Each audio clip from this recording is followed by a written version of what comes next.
Hello aspirant. आज है 24 जून और आज हम पीआईबी के टॉप इम्पॉर्टेंट टॉपिक्स को डिस्कस करेंगे। वह टॉपिक जो आपके अपकमिंग एग्ज़ाम के लिए बहुत ज़्यादा इम्पॉर्टेंट हैं और कल जितने भी मिनिस्ट्री के द्वारा जितने भी मंत्रालयों के द्वारा प्रेस विज्ञप्तियाँ निकाली गई उनमें से कौन सी इंफॉर्मेशन हमारे काम की है, वो किस तरह से हमारे एग्ज़ाम के लिए बेनिफिशियरी रहेगी। जैसे कोई भी इंफॉर्मेशन अगर निकाली गई, यानी कोई भी अगर न्यूज़ या आर्टिकल आया, तो उससे हमारा प्रीलिम्स का या फिर मेंस का कैसा क्वेश्चन बनाया जा सकता है, उसके बारे में हम डिस्कस करेंगे। चलिए आज का पीआईबी डिस्कशन शुरू करते हैं। और जहाँ पहला ही टॉपिक क्या है आज का पहला टॉपिक ये है कि जो भारत के उपराष्ट्रपति हैं, उपराष्ट्रपति कौन है? CP Radha Krishnan.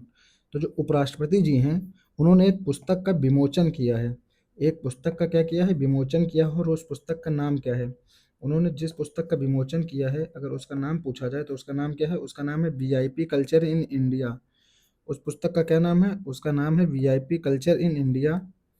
VIP culture in India, power, privilege and the distance from democracy. यानी इस नाम की पुस्तक का विमोचन किसने किया है? सीपी राधाकृष्णन ने, यानी भारत के उपराष्ट्रपति ने। अब इम्पॉर्टेंट क्या है? इम्पॉर्टेंट ये नहीं है, इम्पॉर्टेंट ये है कि इस पुस्तक के लेखक कौन है। अगर कभी हमारे एग्जाम में पूछा जाएगा तो यही पूछेगा कि ये जो वीआईपी कल्चर इन इंडिया पुस्तक है, इसके लेखक कौन है। तो इसके लेखक कौन है? अगर हम देखें तो इसके जो लेखक हैं वो कौन है? इसके लेखक है श्री नबाम रेबिया, और उसके साथ में एक लोग और हैं, वो है संदीप कुमार। तो जो ये नबाम रेबिया हैं, ये कौन है? ये हैं अरुणाचल प्रदेश के राज्यसभा सांसद। यानी जो श्री नबाम रेबिया हैं, ये कौन है? ये है अरुणाचल प्रदेश के राज्यसभा सांसद थे। ये राज्यसभा सांसद थे पहले। उन्होंने एक पुस्तक लिखी, वो पुस्तक क्या लिखी? VIP culture in India. तो हमें बस ये याद रखना है। अगर ये वीआईपी कल्चर के बारे में कोई भी सवाल यूपीएससी या यूपीपीसीएस के मेंस में पूछा जाएगा तो कैसा पूछा जा सकता है? अगर वहां पर हम देखें तो वो क्वेश्चन ऐसे पूछा जा सकता है कि संविधान का अनुच्छेद 14 जो क्या बताता है? कानून के समक्ष समानता की गारंटी देता है। ठीक है। आगे क्या कहता है? आगे कहता है, देता है, परंतु समाज में व्याप्त वीआईपी संस्कृति इस आदर्श के विपरीत दिखाई देती है। यानी जो ये वीआईपी कल्चर है, ये अनुच्छेद 14 की पूर्ति नहीं करता है। जैसे हम कहाँ कहाँ देखते हैं वीआईपी कल्चर? जैसे कोई इवेंट होता है, कोई मंदिर होता है, या कभी कोई भी क्या होता है कि जो टोल प्लाजा होते हैं वहाँ पर ये जो वीआईपी कल्चर हमें देखने मिल रहा है, ये आर्टिकल 14 के क्या है? आर्टिकल 14 की पूर्ति नहीं करता है। तो ये क्वेश्चन उसी पे बनाया गया कि प्रशासनिक और सामाजिक स्तर पर इस दूरी को कम करने के उपायों पर चर्चा कीजिए। यानी हमें ऐसे उपाय बताना है ताकि प्रशासनिक उपाय ऐसे क्या हो सकते हैं और समाज के स्तर पर ऐसे कौन कौन से उपाय हो सकते हैं जिनसे ये वीआईपी कल्चर कम किया जा सके। अगला, आप इस क्वेश्चन को 150 शब्दों में लिखने का प्रयास जरूर कीजिएगा। मैं इस क्वेश्चन को कल डिस्कस करूंगा कि इस क्वेश्चन का आंसर कैसे लिखा जाता है, या फिर मैं क्या करूंगा, ये वीडियो लंबा ना हो पाए इसके लिए जो शॉर्ट्स वीडियो है उस शॉर्ट्स वीडियो में मैं ऐसे मेंस के क्वेश्चन को डिस्कशन करूंगा। ठीक है। आगे देखें।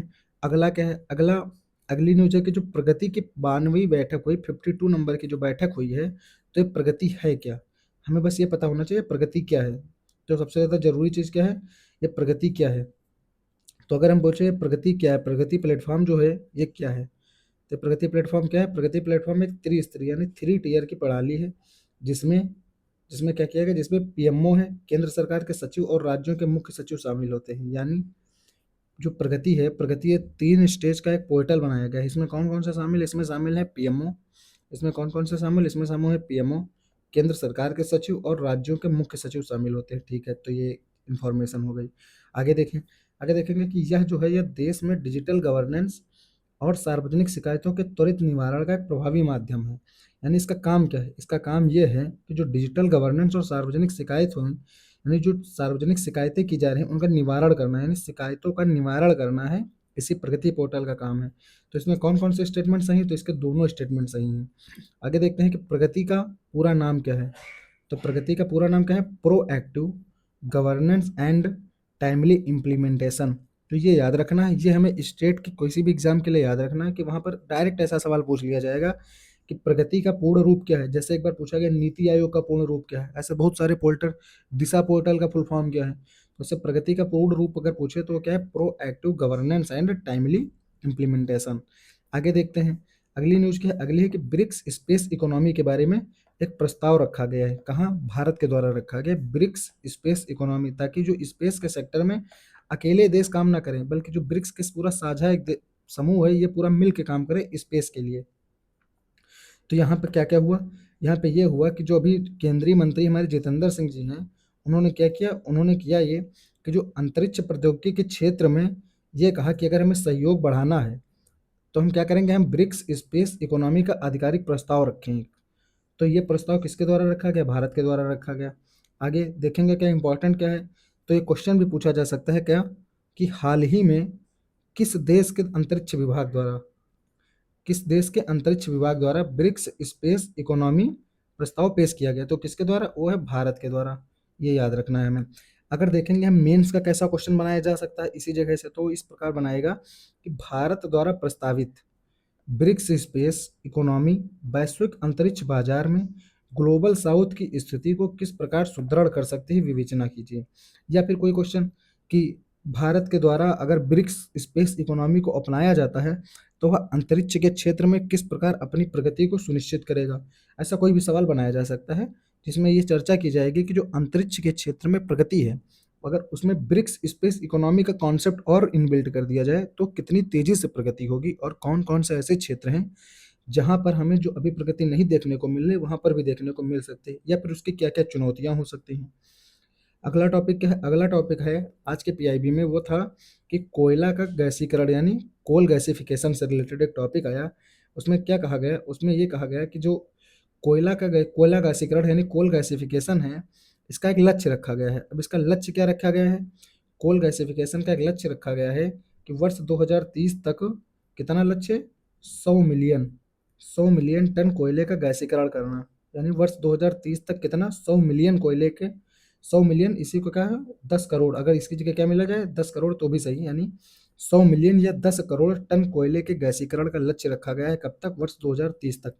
अब इसी के लिए एक पायलट प्रोजेक्ट भी चलाया गया है।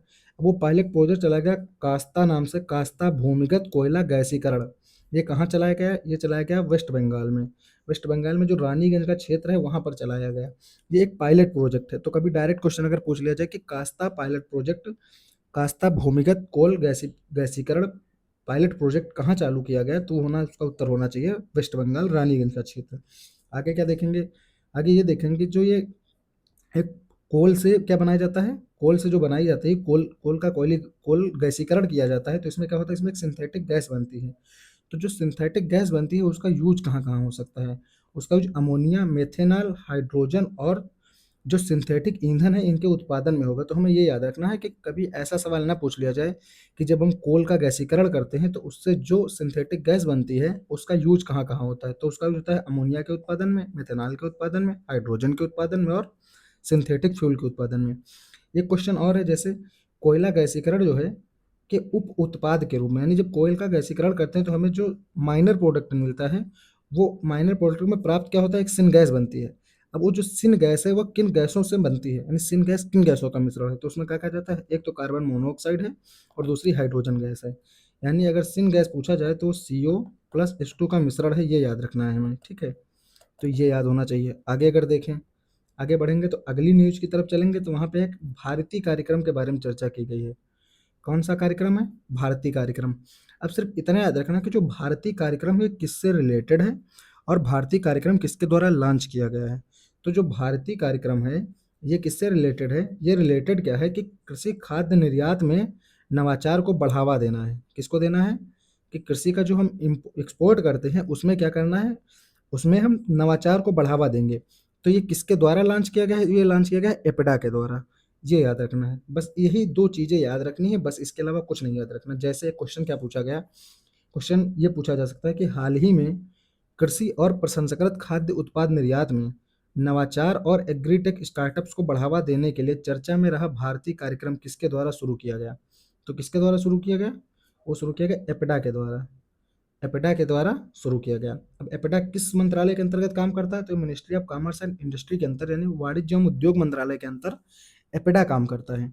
तो बस इतना याद रखना है कि भारतीय कार्यक्रम किसके द्वारा शुरू किए गए, वो है एपेडा के द्वारा। आगे क्या देखेंगे? आगे देखेंगे कि जो इसी कार्यक्रम के तहत एक और न्यूज़ दिखी। एक न्यूज़ ये है कि वर्तमान में अमेरिका के व्यापार प्रतिनिधि कौन है जो भारत के दौरे पर आए हैं? यानी अमेरिका के व्यापार प्रतिनिधि कौन है जो भारत के दौरे पर हैं? तो उनका नाम याद रखना है कि कोई भी कभी स्टेट का एग्जाम देते हैं तो वहाँ पे ये सवाल डायरेक्ट पूछ लेता है। तो उनका नाम क्या है? उनका नाम है जैमिसन ग्रीर। याद रखना है कि जो अमेरिका के व्यापार प्रतिनिधि है उनका नाम क्या है? उनका नाम है जैमिसन ग्रीर। अगला क्वेश्चन क्या देखते हैं, इसी जगह से अगर मेंस का क्वेश्चन बनाना होगा तो कैसे क्वेश्चन सेट करेगा। तो हमारा उद्देश्य ये नहीं कि ये क्वेश्चन आपको दे दे रहा हूँ आप इनका जाके उत्तर लिखिए, नहीं। मेरा उद्देश्य केवल ये है, अगर ये क्वेश्चन मैं आपको बता रहा हूँ तो आप क्या करिएगा, जैसे भी ये क्वेश्चन है, इस क्वेश्चन में आपको करना क्या है, ये क्वेश्चन मैंने आपको दिया है मेंस का, आप क्या करिए, इसका सिनॉप्सिस बनाइए। सिनॉप्सिस कैसे बनाएंगे आप, ये नहीं आप पूरा भले मत लिखिएगा, पर आप ये लिखिए कि इंट्रो में जो इसका इंट्रो 250 शब्दों का अगर क्वेश्चन है तो इसका इंट्रो जो आपको लिखना है 30-40 शब्दों में, ये लिखने की कोशिश करना है सिर्फ कि इंट्रो में क्या क्या लिखा जाएगा। इंट्रो को आप पूरा लिखिएगा। फिर इसके जो मेन बॉडी में क्या क्या लिखना है वो आप पॉइंट में लिख लीजिएगा, ऐसे कि इसके अच्छा इसमें ये पॉइंट लिखा जाएगा, इसमें ये लिखेंगे, इसमें ये लिखेंगे, ऐसे ऐसे पॉइंट का आप डिस्कस कर लीजिएगा और कंक्लूजन लिखने की कोशिश करिएगा। ठीक है, इसका फायदा क्या पाएंगे, एक तो जब भी पेपर में क्वेश्चन आएगा तो आपको उसका भूमिका लिखने में समय नहीं लगेगा, आप इतनी प्रैक्टिस कर चुके होंगे कि आप कोई भी क्वेश्चन आया आप उसकी भूमिका लिखेंगे, आप तुरंत भूमिका लिख देंगे उस क्वेश्चन की, तो उसमें आपका समय बचेगा। दूसरी चीज़ क्या होगी, जब आप कंक्लूजन लिखेंगे तो जो लास्ट में आंसर लिखा जाता है और जब कॉपी एग्जामिनर चेक करता है तो उसका इम्पैक्ट अच्छा पड़ता है। यानी बीच पार्ट में आप भले इसमें यहाँ पर पूरा मत लिखना, आप सिर्फ पॉइंट लिखना कि ये पॉइंट हम इस क्वेश्चन में लिखेंगे। कंक्लूजन में आप कंक्लूजन जब आप पूरा लिखेंगे तो ये दो चीज़ें ऐसी होती हैं कि जो हमें क्वेश्चन हमारा आंसर जो होगा उसको बहुत सुंदर तरीके से रिप्रेजेंट कर देंगी, तो इसका बेनिफिट मिलेगा। जैसे क्वेश्चन क्या पूछा जा सकता है, क्वेश्चन पूछा जा सकता है कि जो विकसित अर्थव्यवस्था है, यानी जो विकसित अर्थव्यवस्थाओं जैसे कि यूके और यूएस के साथ द्विपक्षीय व्यापार समझौते, जो भारत विकसित अर्थव्यवस्थाओं के साथ क्या कर रहा है, द्विपक्षीय व्यापार समझौते कर रहा है, उससे कृषि खाद्य निर्यात और घरेलू विनिर्माण क्षेत्र के लिए किस प्रकार नए अवसर और चुनौतियां चुनौतियां पैदा करते हैं। जैसे मान लीजिए कि अगर भारत ने क्या किया, अमेरिका के साथ एक द्विपक्षीय व्यापार समझौता कर लिया, तो ये क्वेश्चन क्या कहना चाह रहा है कि जो अमेरिका के साथ हमने द्विपक्षीय व्यापार समझौता किया है तो उसके द्वारा भारत के कृषि खाद्य निर्यात में और घरेलू विनिर्माण क्षेत्र में यानी मैन्युफैक्चरिंग सेक्टर में, और जो हम एग्रीकल्चर का एक्सपोर्ट करते हैं उसमें क्या लाभ होंगे और क्या चुनौतियां होंगी, इसकी चर्चा करनी है। अगर इसके अलावा हम नेक्स्ट न्यूज़ की तरफ देखें कि आज और कौन सा आर्टिकल में आया, तो एक आर्टिकल में आया कि जो सी डॉट है, यानी सी डॉट एक संस्था है, सी डॉट और आईआईटी हैदराबाद का समझौता हुआ। सी डॉट और आईआईटी हैदराबाद का एक समझौता हुआ। हुआ किस चीज़ को लेकर ये देखना है। तो जो सी डॉट ने क्या किया है, जो संचार प्रौद्योगिकियां हैं जैसे 5G और 6G के विकास के लिए आईआईटी हैदराबाद के साथ मिलकर एक उत्कृष्टता केंद्र स्थापित करने के लिए समझौता ज्ञापन पर हस्ताक्षर किए हैं। तो हमें क्या याद रखना है, यहाँ से याद रखना है कि जो सी डॉट है, सी डॉट ने क्या किया, आईआईटी हैदराबाद के साथ मिलकर एक समझौता किया, उसने क्या है, एक उत्कृष्टता केंद्र सेंटर ऑफ एक्सीलेंस स्थापित किया। अब ये किस लिए किया है, ताकि जो 5G और 6G नेटवर्क है उसका विकास किया जा सके। तो 5G और 6G नेटवर्क का विकास करने के लिए जैसे लिखा ना कि उन्नत संचार प्रौद्योगिकी में उत्कृष्टता केंद्र स्थापित करने के लिए सी डॉट ने किस प्रौद्योगिकी संस्थान के साथ समझौता किया, तो है आईआईटी हैदराबाद। ये क्वेश्चन याद रखना है, ये क्वेश्चन पूछा जा सकता है एग्जाम में। आगे देखेंगे अगली न्यूज़। अगली न्यूज़ क्या आई, अगली न्यूज़ आई कि जो आईएनएस उदयगिरी है और आईएनएस कवरत्ती है, ये वियतनाम का दौरा किया, इसने वियतनाम का दौरा किया। अब इसमें क्या हमारे लिए ज़रूरी चीज़ है, वो ज़रूरी चीज़ ये है कि कभी ये पूछ ले हो ची मिन्ह सिटी कहाँ है, तो ये वियतनाम है। ये वियतनाम के हो ची मिन्ह सिटी से रवाना हुए हैं, तो यानी हो ची मिन्ह सिटी कहाँ है सीधा पूछ ले तो ये कहाँ है, वियतनाम में है। आगे आगे क्या देखेंगे हम, आगे इसमें देखेंगे कि जो अगली न्यूज़ पूछी गई वो किस चीज़ को लेकर पूछी गई है। जैसे एक स्वास्थ्य एवं परिवार कल्याण मंत्रालय ने एक प्रेस विज्ञप्ति आज जारी की, उसमें क्या कहा, उसने उसने कहा कि जो कफ सिरप बनाई जा रही है इसमें कुछ खतरनाक संदूषक का प्रयोग हो रहा है, जैसे एथिलीन ग्लाइकॉल और डाई इथिलीन ग्लाइकॉल, यानी ये कफ सिरप में मिला हुआ है। तो इसमें पूछा क्या जा सकता है, इसमें पूछा ये जा सकता है कि हाल ही में चर्चा में रहे एथिलीन ग्लाइकॉल और डाई इथिलीन ग्लाइकॉल का उपयोग जो है किस दवा के निर्माण में मिलावट या संदूषक के रूप में देखा गया है, तो किसमें, कफ सिरप में है। तो ये याद रखना है कि कफ सिरप में ये चीज़ें मिली हुई हैं, ये यहाँ से तैयार कर लेंगे। इसके अलावा एक क्वेश्चन दिया हुआ है जो इतना जरूरी नहीं, इसलिए मैं क्वेश्चन सेट कर दिया हूँ ताकि जब आप पढ़ें तो आपके मन में ये क्यूरोसिटी जगे कि हाँ अच्छा मेंस का क्वेश्चन ऐसे फ्रेम किया जा सकता है, अगर हमें इस क्वेश्चन को लिखना हो तो हम इसमें ये पॉइंट ऐड कर सकते हैं, क्योंकि ये छोटे छोटे क्वेश्चन हैं। ये क्वेश्चन हो सकता है डायरेक्ट कभी ना पूछे जाए। जैसे मैं एक प्रीलिम्स का क्वेश्चन आपको सेट करके दिखाया, जैसे भारतीय इंडियन फार्माकोपिया कमीशन एक है, तो ये क्या है, कि संबंध में निम्नलिखित कथनों पर विचार करना है। अब क्या यह स्वास्थ्य एवं परिवार कल्याण मंत्रालय के तहत एक स्वायत्त संस्थान है? यह देश में दवा के मानकों को आधिकारिक तौर पर भारतीय के रूप में प्रकाशित करता है? अब दोनों कथन सही हैं। ये क्वेश्चन कभी ना पूछा जाए, ऐसा क्वेश्चन नहीं आते, पर मैं सेट करने की कोशिश कर रहा हूँ कि ऐसे क्वेश्चन अगर पूछे जा सके डायरेक्ट आर्टिकल से तो हो सके।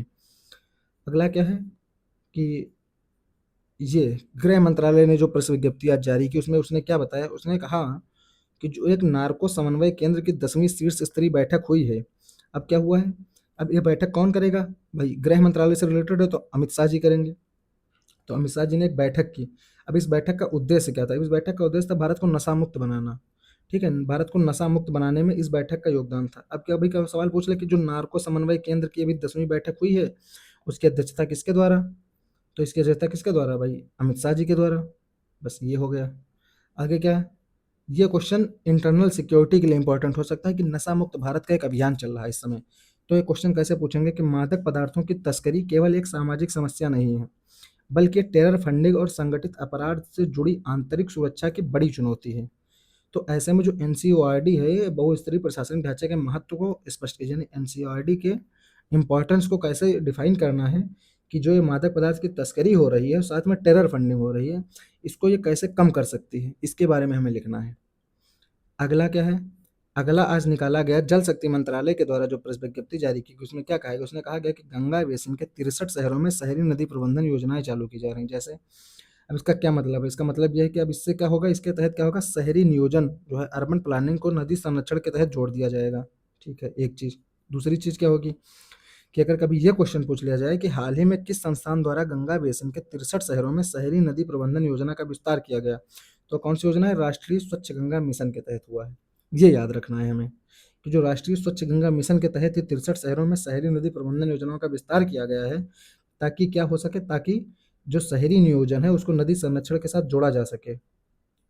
आगे देखेंगे कि अगली क्या है। अगली जो संसदीय कार्य मंत्रालय है, इसने एक प्रेस विज्ञप्ति जारी करके क्या बताया? इसने बताया क्या 36वीं राष्ट्रीय युवा संसद प्रतियोगिता में जो पुरस्कार वितरण हुआ है वो आज हुआ है। अब ये क्वेश्चन भले प्रीलिम्स के लिए ना पूछा जाए, लेकिन मेंस के लिए कैसे पूछा जा सकता है? वो यह कि आजकल युवा संसद जो है जैसी प्रतियोगिताएं देश की भावी पीढ़ी में लोकतांत्रिक संस्कृति और विधायी प्रक्रियाओं के प्रति रुचि पैदा करने में कहाँ तक सहायक है। यानी जो आजकल युवा संसद का कॉन्सेप्ट चलाया गया है, ये देश में लोकतांत्रिक संस्कृति और विधायी प्रक्रियाओं के प्रति रुचि पैदा करने में कहाँ तक सहायक है, ये स्पष्ट करना है हमें। अगला, ग्रामीण विकास मंत्रालय ने क्या किया है?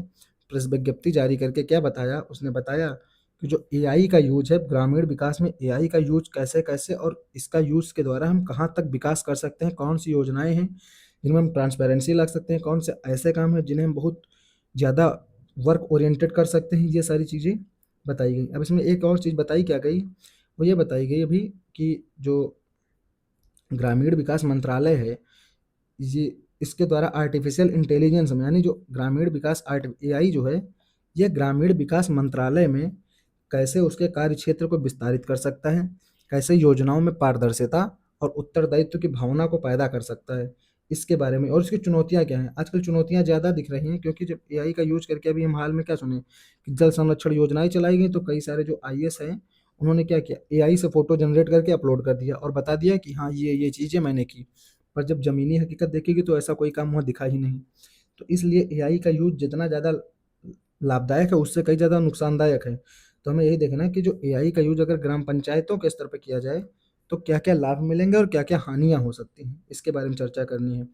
इसके साथ ही ये सबसे ज़्यादा इम्पोर्टेंट न्यूज़ है कि जो मॉस्पी है, यानी सांख्यिकी एवं कार्यान्वयन मंत्रालय है, इसने क्या किया? इसने किया क्या कि जो सेवा उत्पादन सूचकांक का नया आधार वर्ष लाया। इसका आधार वर्ष बदल के क्या किया? 2024-25।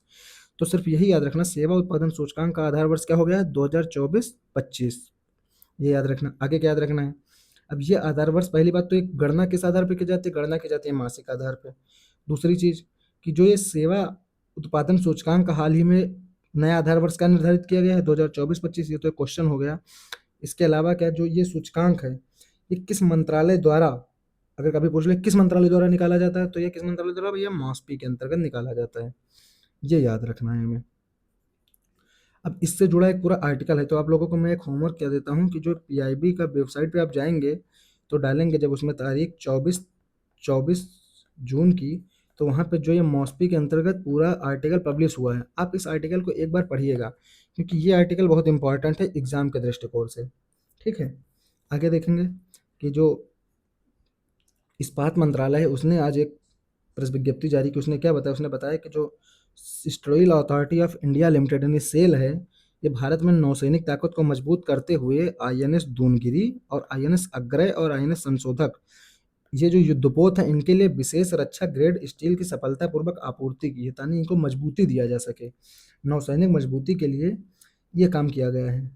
आगे क्या इसमें ज़रूरी क्या है, अगर इसमें कभी पूछे कि हाल ही में भारतीय नौसेना के जो युद्धपोत हैं आईएनएस दूनगिरी, आईएनएस संशोधक और अग्रय, इसमें विशेष रक्षा ग्रेड स्टील की आपूर्ति किस सार्वजनिक क्षेत्र की कंपनी द्वारा की गई, तो याद रखना सेल के द्वारा की गई है। और भारत के केंद्रीय इस्पात मंत्री कौन है, ये है एच डी कुमार स्वामी, तो इनका नाम याद रखना है। केंद्रीय इस्पात मंत्री कौन है, एच डी कुमार स्वामी हैं। ठीक है, इसके अलावा क्या है, इसके अलावा जो अभी टेक्सटाइल समिट 2026 की हुई है, इसका समापन हुआ है। अब ये जरूरी इन्फॉर्मेशन है, इसके बारे में क्या क्या चीज़ें पढ़नी है। तो जो खबर आई वो क्या खबर निकाली गई, पब्लिश क्या किया गया कि सतत विकास, निर्यात और संवर्धन और वैश्विक बाजार में भारत की हिस्सेदारी बढ़ाने पर केंद्रित टेक्सटाइल समिट 2026 का सफलतापूर्वक समापन हो गया है। यानी टेक्सटाइल समिट समाप्त कर दी गई है, यानी समाप्त हो गई है। आगे ध्यान क्या रखना है, ध्यान ये रखना है कि जो हाल ही में संपन्न हुए टेक्सटाइल समिट 2026 का मुख्य फोकस निम्नलिखित में से किन क्षेत्रों पर था। जैसे कपड़ा क्षेत्र में सतत विकास, बिल्कुल आजकल सस्टेनेबल के नाम पे हर ऑप्शन सही हो जा रहा है। वैश्विक बाजार में निर्यात का विस्तार, ठीक है, निर्यात का विस्तार करना ही चाहते हैं और दोनों कथन सही भी हैं। ये क्वेश्चन मेंस में भी पूछा जा सकता है। जैसे भारतीय कपड़ा उद्योग कृषि के बाद देश में दूसरा सबसे बड़ा रोजगार प्रदाता है, यानी जो कपड़ा का उद्योग है भारत में कृषि के बाद सबसे ज़्यादा दूसरी रोजगार देने वाली एक सेक्टर है। तो क्या कह रहा है कि वैश्विक स्तर पर बढ़ती प्रतिस्पर्धा और सस्टेनेबल फैशन की मांग के बीच इस क्षेत्र को वैश्विक लीडर बनाने के लिए नीतिगत सुधारों की आवश्यकता है। तो इस पर 150 शब्दों में लिखना है। क्या लिखना है कि जो वैश्विक स्तर पर बढ़ती प्रतिस्पर्धा, यानी कपड़ा उद्योग में जो प्रतिस्पर्धा बढ़ रही है, साथ में सस्टेनेबल फैशन की मांग हो रही है, यानी आजकल फैशन के कपड़े ज़्यादा चलेंगे, उसमें भी क्या सस्टेनेबल फैशन होना चाहिए, यानी समय के अनुसार चीज़ें बदलते और इस तरह ना यूज कर लिया जाए कि यही पीढ़ी यूज कर पाए उन संसाधनों का, आगे की पीढ़ी भी उनका यूज कर सके। तो इसमें कौन कौन सी समस्याएं आ रही हैं, उन समस्याओं को कैसे दूर करके हम अपना फिर से वैश्विक लीडर बन सकते हैं। ऐसा ही क्या है, नीति आयोग के द्वारा एक रिपोर्ट निकाली गई, उसमें क्या कहा गया कि लैब नेशनल इनोवेशन चैलेंज, इसके बारे में चर्चा की गई और कहा क्या गया कि युवा नेतृत्व वाले 6 स्टार्टअप कंपनियों ने प्रतिष्ठित यूथ को लैब नेशनल इनोवेशन चैलेंज 2026 का खिताब जीता। यानी कितने लोगों ने जीता, 6 लोगों ने जीता, और युवा नेतृत्व है उनका। तो इसमें क्या याद रखना है, इसमें यही याद रखना है कि यूथ को लैब पहल में भारत आयोग के अटल इनोवेशन मिशन द्वारा किसके सहयोग से संचालित की जा रही है। जैसे एक क्वेश्चन ये है क्या, यूथ को लैब, जो ये यूथ को लैब पहल है, ये भारत में अटल इनोवेशन मिशन द्वारा किसके सहयोग से संचालित की जा रही है, यानी इसे कौन संचालित कर रहा है। पहला क्वेश्चन, अटल इनोवेशन मिशन।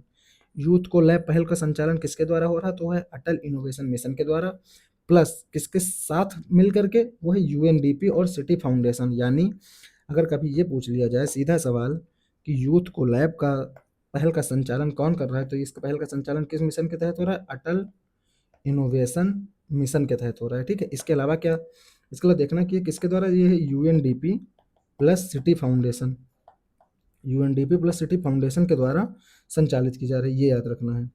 अब इसमें 6 लोगों को पुरस्कार दिया गया है, ये याद रखना है। और अब ये क्वेश्चन हमें इनोवेशन के लिए जीएस 3 सेक्टर में ज़्यादा इंपॉर्टेंट, क्योंकि जीएस पेपर 3 में जो है स्कोर कम रह जाता है, उसकी वजह क्या है, ऐसा ही डायनेमिक क्वेश्चन का पूछा जाना। अब उसमें एक क्वेश्चन ऐसा पूछा जा सकता है कि स्टार्टअप इकोसिस्टम में युवाओं की भागीदारी को सतत विकास लक्ष्यों के साथ एकीकृत करना देश की सामाजिक आर्थिक समस्याओं के नवाचारी समाधान ढूंढने का एक प्रभावी जरिया है। क्या कह रहा है, क्या रहा है कि स्टार्टअप इकोसिस्टम जो है अभी का वर्तमान में क्या बोला जा रहा है, प्रधानमंत्री क्या बोलते हैं, आप स्टार्टअप करिए। जो स्टार्टअप है इसमें युवाओं की जो भागीदारी है, जो युवाओं की भागीदारी, उसको सतत विकास लक्ष्यों के साथ एकीकृत किया जाए, जो एसडीजी के 17 गोल बताए गए उनके साथ एकीकृत किया जाए। ठीक है, तो देश की सामाजिक आर्थिक समस्याओं के नवाचारी समाधान ढूंढे जा सकते हैं, लेकिन उनको कैसे ढूंढे जा सकते हैं, उनमें क्या चुनौतियां हो सकती हैं, कितने लाभ होंगे, उसकी चर्चा करनी है हमें। तो आज का जो पीआईबी का डिस्कशन है वो यहीं पर कंप्लीट होता है। इसके अलावा हमने जो बताया, आपको एक काम बताया था करने को, हम उसके बारे में आपको दिखा दें थोड़ा कि जो आर्टिकल पब्लिश हुआ वो ये था कि सेवाओं के उत्पादन सूचकांक पर कुछ क्वेश्चन जो पूछे जा सकते थे, जैसे सेवाओं के उत्पादन सूचकांक, यानी हमें बताया इसका आधार वर्ष बदल के क्या कर दिया गया 2024-25। तो इसमें क्या चीज़ याद रखना कि ये एक अल्पकालिक सूचक है, यहाँ पे लिखा हुआ है, आप इसको पढ़ लीजिएगा एक बार। और ये क्या करता है, ये जो एक निर्दिष्ट आधार अवधि के सापेक्ष सेवा क्षेत्रों द्वारा उत्पादित मात्रा में समय के साथ होने वाले परिवर्तनों को मापता है। ठीक है, एक चीज़ ये हो गई।